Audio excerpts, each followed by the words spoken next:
Victoria asks here, what is the gist? So basically summarizing here, Mike, you've used in your debates the concept that the gist is what is historically reliable, if I'm conveying that fairly.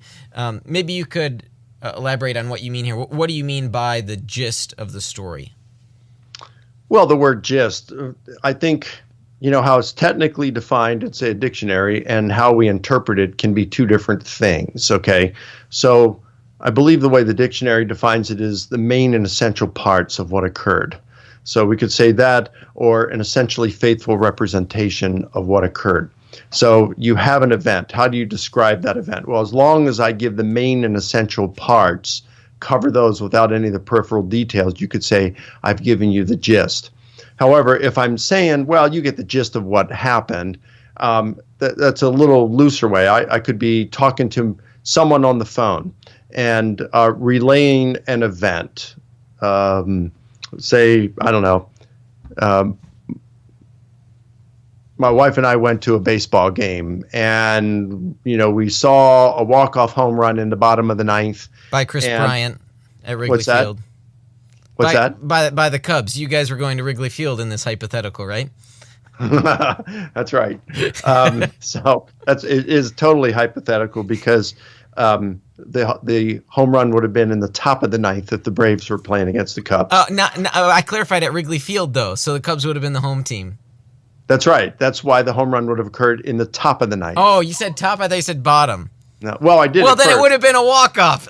That's right. Well, then it would have happened at SunTrust Field. Yeah, right. There you go. Anyway, if I'm relaying that story, let's say to my son later on, who's a Braves fan, and maybe I got a detail wrong. Maybe I attributed the home run to one, let's say, I don't know how, maybe just a minor detail, was wrong, and my wife corrected it.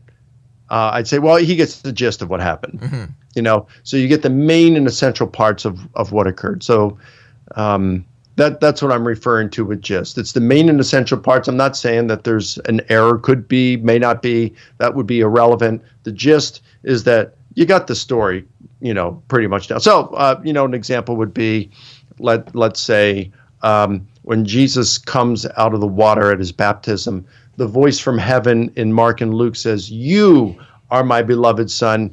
With you I'm well pleased." Whereas Matthew has God's voice say, "This is my beloved son. With him I'm well pleased." So was the voice addressing Jesus directly, or was it addressing the crowd directly? I'd say Matthew changed that in order. Probably, we can't get inside the mind of Matthew. We can see, if we go with Mark in priority, Matthew probably changed it. And we can only guess why. I would guess and say he did that in order to make it a little more personable to the readers. God is talking to them and affirming that Jesus is a son. So which one was it? Well, we get the gist of what happened, right? Right. Even if we say we don't know who changed it or what the exact words were, we get the gist. One quick example would be the plaque at the top of Jesus' cross. Sure. All four Gospels have different wording for it, but we get the gist of what it said.